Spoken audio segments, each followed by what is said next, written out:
Claire was an ordinary girl. She lived in a small town with her parents.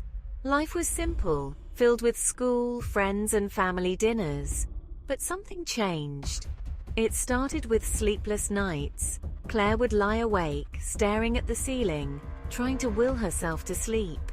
She thought it was stress from school. She had no idea what was coming. The voice began as a whisper. It was faint and barely noticeable. Claire thought it was her imagination, but the whisper grew louder. It spoke to her in the dead of night. She could not understand the words, but the tone was menacing. It sent chills down her spine. She tried to ignore it, but the voice persisted.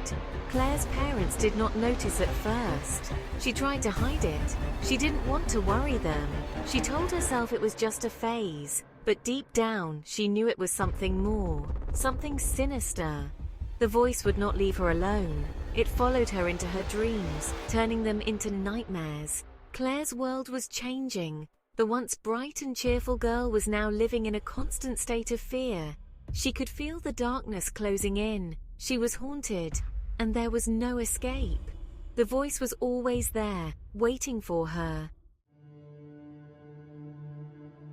Night after night, the voice grew stronger. It was no longer a whisper. It was a commanding presence. Claire could hear it clearly now. It spoke her name, taunting her. Claire, Claire, you cannot hide from me. She tried to block it out, covering her ears with pillows, but the voice penetrated through. She attempted to confront it. Claire, who are you? She would shout into the darkness, but there was no answer, only laughter. The voice mocked her attempts. It knew her fears, her weaknesses. It played on them, making her feel small and powerless. Claire could feel her sanity slipping away. The voice began to dominate her thoughts. During the day, she could hear it faintly in the background. It was like a constant hum, reminding her it was always there. At night, it was relentless. Claire could not sleep. She was exhausted, but the voice would not let her rest. She tried everything to make it stop. She played loud music, hoping to drown it out. She took sleeping pills, but they only made her feel groggy. The voice would not be silenced. Claire was trapped in a cycle of sleeplessness and terror. Her mind was unraveling, and she was powerless to stop it. Claire's grades began to slip. She could not concentrate in class. The voice was always there, whispering, laughing. Her teachers noticed the change. They asked if something was wrong, but Claire could not tell them. How could she explain the voice? They would think she was crazy. Maybe she was. Claire, why do you look so tired? Claire made excuses. She said she was just studying late. But the truth was, she was too scared to sleep.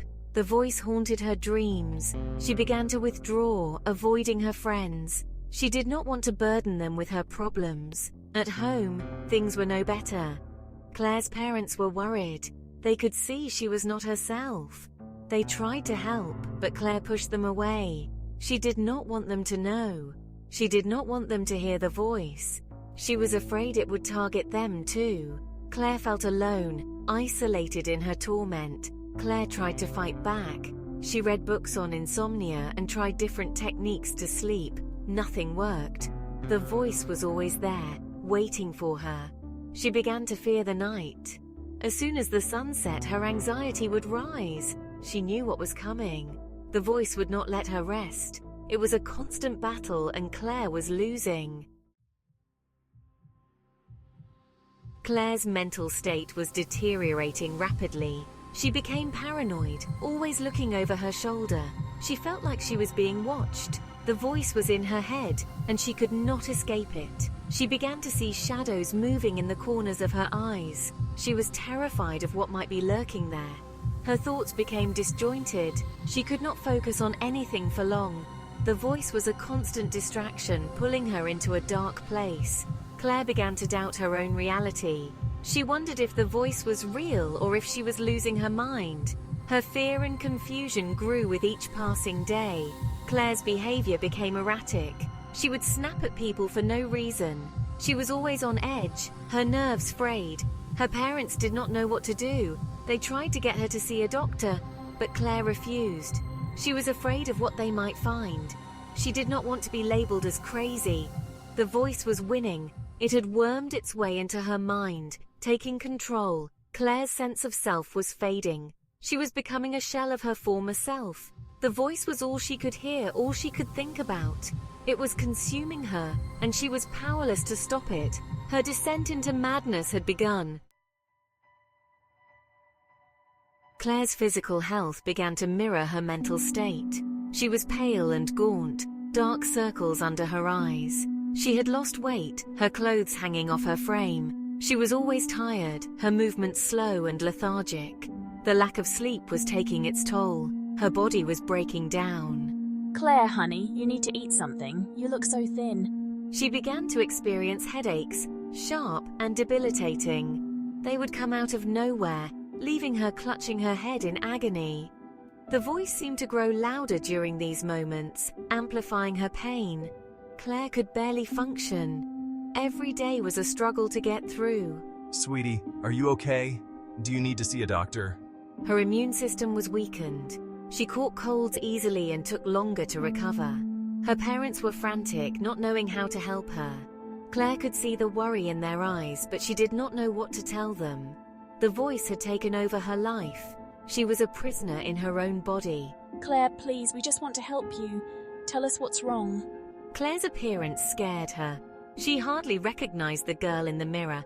Her once vibrant eyes were now dull and lifeless. Her hair was unkempt and her skin was sallow. She felt like she was wasting away. The voice was draining her, sucking the life out of her. She was a shadow of her former self. Claire began to isolate herself even more. She stopped going to school, unable to face her classmates. The darkness was comforting. It matched the darkness inside her mind. The voice was her constant companion, the only thing she could rely on. Claire, your friends have been calling. They're worried about you. She avoided her family. She did not want them to see her like this. She felt ashamed, like she was a burden. Claire, we miss you. Please come back to school, we can help you. Her friends tried to reach out, but Claire pushed them away. She did not want them to see her descent. Claire, please talk to us, we're here for you. Claire's world became smaller and smaller. She stopped doing the things she loved. Desperation set in. Claire knew she could not continue like this. She needed help, but she did not know where to turn. She could not tell her parents. She did not want them to worry. She could not tell her friends. They would think she was crazy. The voice told her there was no help for her. She was alone. Claire, we love you. Whatever it is, we can get through it together. One night, in a moment of clarity, Claire decided to reach out. She went online searching for answers. She found forums where people talked about similar experiences. It gave her a glimmer of hope. Maybe she was not alone. Maybe there was a way out. She posted her story, hoping for advice. Claire, you've been on the computer a lot. Is everything okay? The responses were mixed. Some people offered support, suggesting she see a therapist. Others dismissed her, saying it was all in her head. Claire felt disheartened. The voice laughed at her efforts. No one can help you. You belong to me. Claire's hope began to fade. Claire's final attempt was to write a letter to her parents. She poured her heart out, telling them everything. She left it on the kitchen table, hoping they would understand. But when she woke up the next morning, the letter was gone. You imagined writing it. No one will ever know. Claire did not know what to believe anymore. Claire's breaking point came late one night. She had not slept in days. The voice was louder than ever, a constant barrage of taunts and threats. Claire could not take it anymore. She felt like she was losing her mind. She needed it to stop. She needed peace, even if it was just for a moment. She decided to confront the voice one last time. She stood in the middle of her room, shaking with fear and exhaustion. "Claire, what do you want from me?" The voice did not answer right away. It seemed to relish her desperation. Finally, it spoke. I want you. Give yourself to me and I will give you peace. Claire was terrified, but she was also desperate. She could not continue living like this. The voice promised peace, and she wanted to believe it. She felt like she had no other choice. She closed her eyes, taking a deep breath. Claire, okay, I will give myself to you. As soon as she spoke the words, she felt a shift. The room seemed to grow colder. The voice was no longer just in her head. It was all around her, engulfing her. Claire felt a sense of relief, but it was short-lived. The voice began to laugh, a dark and sinister sound. Claire realized too late that she had made a terrible mistake. With her submission, Claire's reality began to warp. She saw things that were not there. Shadows moved in the corners of her vision. Faces appeared in the walls, their mouths twisted in silent screams. The voice was no longer just a sound. It was a presence, a dark entity that filled the room. Claire's dreams became even more horrifying. She saw herself falling into an abyss, surrounded by darkness. The voice was there, guiding her, pulling her deeper. She felt like she was drowning, unable to breathe. The visions were so vivid, so real. Claire could not distinguish them from reality. During the day, the hallucinations continued. Claire saw figures standing in her room, watching her. They were shadowy and indistinct, but their presence was suffocating. The voice told her they were waiting for her. Claire felt like she was being hunted, like she was prey. Her mind was a battlefield and she was losing. The visions were relentless, a constant reminder of her descent. Claire could not escape them. The voice was always there, whispering, laughing. It had taken everything from her, her sleep, her sanity, her life. Claire was trapped in a nightmare with no way out. Claire's final submission came when she could no longer distinguish between reality and illusion. She felt like she was living in a perpetual dream, one from which she could not wake. The voice was her only anchor, the only thing that felt real. It had become her reality, and she accepted it. One night, the voice told her what she needed to do. It was clear and commanding. Come to me. Claire did not question it. She felt a strange sense of peace, a release from her torment. She walked to the mirror, looking at her reflection. The girl staring back was a stranger, hollow and empty. The voice guided her, telling her to close her eyes. Claire obeyed. She felt a cold chill run through her body. It was as if the darkness was seeping into her, filling her up. She felt a strange sense of euphoria, a release from her pain. The voice was her master, and she was ready to serve. Claire's final act was one of surrender. She gave herself completely to the voice, letting it take over. She felt herself slipping away, her consciousness fading. The darkness consumed her, and she welcomed it. The voice had won. Claire was no more. The morning after Claire's final submission, her parents found her. She was standing in the middle of her room, staring blankly at the wall. They called her name, but she did not respond. Her eyes were vacant, her expression lifeless. They knew something was terribly wrong. They rushed her to the hospital, but the doctors could not find anything physically wrong with her. Claire was unresponsive, trapped in her mind. The voice had taken over completely. Claire, please, wake up. What's happened to our daughter? Her parents were devastated, not knowing how to help their daughter. Claire was lost to them, a victim of an unseen tormentor. The house felt different without Claire's presence. It was filled with an eerie silence, a sense of loss. Her parents could not understand what had happened.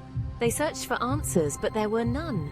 Claire's descent into madness was a mystery, one that haunted them every day.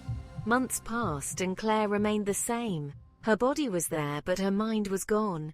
The voice had claimed her, leaving behind an empty shell.